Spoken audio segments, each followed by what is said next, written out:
过来消息来关心桃园市桃园区的南门市场，昨暗9点着火哦，火是烧甲正猛，市场计共是有118档，有49档拢烧掉。市政府嘛启动紧急会议，要来看后续安怎处理。火烧甲真猛，桃园市桃园区的南门市场，初五暗9点左右发生重大火警，共有摊商118间，烧掉49间。 灾害真惨重，有摊商烦恼到一暝无困，有原摆档做生意的摊商也感叹生意真受影响。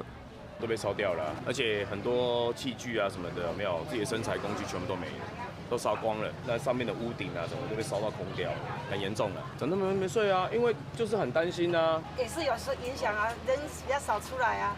大概少多少？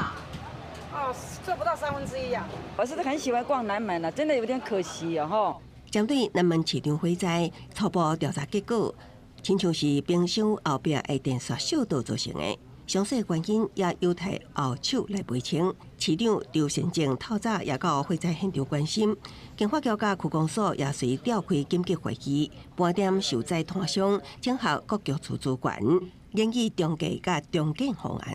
等消防鉴定完成之后呢，我们后续会请相关的结构技师，然后来确定现场整个南门市场的结构是不是安全，然后可以继续来做营运。冬季市场我们会尽快找邻近的地方，能够整理一下，让我们摊商能够到附近去营业，不要影响到他们的生计。 警方局表示，会在摊商停收单位费用，若有影响生活，会当向区公所提出急难救助申请专案补助。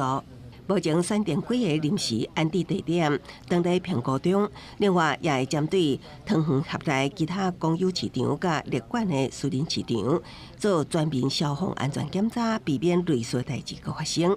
公司新闻采访报道。